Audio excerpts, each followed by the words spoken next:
भगवान भोलेनाथ को क्यों प्रिय है बेलपत्र, जाने इसके पीछे की पौराणिक कथा। सावन का महीना जल्द ही शुरू होने वाला है। भगवान भोलेनाथ को ये महीना बहुत प्रिय है। श्रावण मास में भगवान भोलेनाथ की पूजा की जाती है। जब बात भगवान शिव की सबसे प्रिय चीजों की आती है तो उसमें सबसे पहले बेलपत्र का नाम आता है। भगवान भोलेनाथ को प्रसन्न करने के लिए बेलपत्र चढ़ाते हैं। बेलपत्र के पत्ते भगवान शिव को बहुत प्रिय हैं, इसलिए अगर भगवान शिव की पूजा में बेलपत्र न चढ़ाया जाए तो वो अधूरी मानी जाती है। बेलपत्र के जो 3 पत्ते आपस में जुड़े होते हैं उन्हें पवित्र माना जाता है। तीनों पत्ते आपस में जुड़े होते हैं, इसलिए इन 3 पत्तों को त्रिदेव माना जाता है और कुछ का मानना है कि तीनों पत्ते महादेव के त्रिशूल का प्रतिनिधित्व करते हैं। कहीं 3 गुणों सत्व, रज और तम नामक, तो कहीं 3 आदि ध्वनियों जिनकी सम्मिलित गूंज ऊ बनती है का प्रतीक माना जाता है।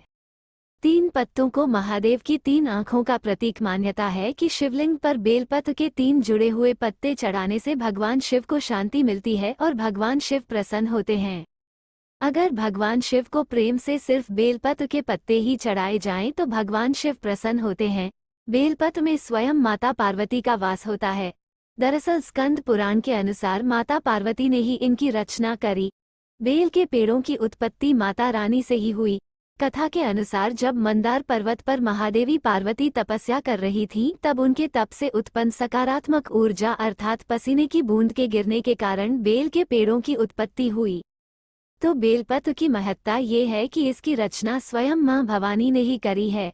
इसी कारण से बेलपत्र एवं बेल के पेड़ों में जगदम्बा का वास होता है और ये अत्यंत पवित्र होता है। इस वृक्ष की जड़ों में मां गिरिजा, तनों में मां महेश्वरी, शाखाओं में मां दक्षायनी, पत्तियों में मां पार्वती, फूलों में मां गौरी विराजमान रहती हैं। शिव पुराण में इस संबंध में एक कथा के बारे में बताया गया है कि जब समुद्र मंथन के बाद विष निकला तो भगवान शिव ने पूरे ब्रह्मांड को बचाने के लिए इस विष को अपने कंठ में रख लिया। विष के प्रभाव से उनका कंठ नीला पड़ गया और उनका पूरा शरीर बेहद गर्म हो गया, जिससे आसपास का वातावरण भी जलने लगा।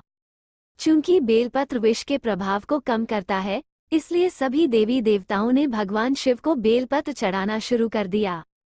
शिव को शीतलता प्रदान करने के लिए बेलपत्र के साथ ही जल भी अर्पित किया जाने लगा। बेलपत्र और जल के प्रभाव से भोलेनाथ के शरीर में उत्पन्न गर्मी शांत होने लगी और तभी से भगवान शिव को जल और बेलपत्र चढ़ाने की प्रथा शुरू हुई। हमेशा ये कहा गया है कि बेलपत्र शिव को प्रिय है, ऐसा नहीं है कि वो शिव को पसंद है। जब हम कहते हैं कि वो शिव को प्रिय है तो इसका अर्थ यह है कि किसी न किसी रूप में उसमें वही गूंज है जो शिव में है। जब आप शिव को बेलपत्र चढ़ाते हैं तो आप उस पत्ते को उनके पास नहीं छोड़ते। उन्हें भेंट करने के बाद आप उसे अपने साथ ले आते हैं, क्योंकि इस पत्र में शिव की गूंज को आत्मसात कर लेने की सबसे अधिक क्षमता होती है। अगर आप उसे शिवलिंग पर रखकर फिर ग्रहण कर लेते हैं तो उसमें लंबे समय तक उस प्रभाव या गूंज को कायम रखने की क्षमता होती है। वो गूंज आपके साथ रहती है। आप ये बात आजमा सकते हैं। बेलपत्र को चढ़ाएं, उसे अपनी कमीज की ऊपरी जेब में रखकर घूमें। यह आपके लिए स्वास्थ्य, सुख, मानसिक स्थिति हर क्षेत्र में लाभदायक होगा। ये भी माना जाता है कि सावन पर बेलपत्र से पूजा करने वाले भक्तों को आध्यात्मिक शक्ति प्राप्त होती है। बेल वृक्ष के नीचे शिवलिंग की पूजा करने से मोक्ष की प्राप्ति होती है। भगवान शिव को बेलपत्र चढ़ाने से भगवान शिव बहुत प्रसन्न होते हैं। बेल वृक्ष के नीचे दीपक जलाने से ज्ञान की प्राप्ति होती है। बेल वृक्ष के नीचे गरीबों को भोजन कराने से आर्थिक स्थिति मजबूत होती है। हमारे ऋषि मुनियों ने बेलपत्र की सुरक्षा के लिए इसे शिव के साथ इस कारण से जोड़ा होगा कि बेलपत्र में अपार औषधीय गुण है जो जीवन के बेहद गुणकारी और महत्वपूर्ण है। लेकिन हम अपनी धारणाओं के कारण मूर्खों के तरह कोई भी परंपरा बना लेते हैं। हम ये बात नहीं समझते हैं कि शिव हमारे प्राण में बसते हैं और उन प्राणों के लिए बेलपत्र कितना जरूरी है।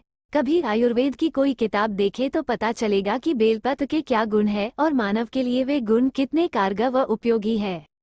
यह वीडियो आपको कैसी लगी कमेंट्स करें एंड सब्सक्राइब और लाइक करना ना भूलें।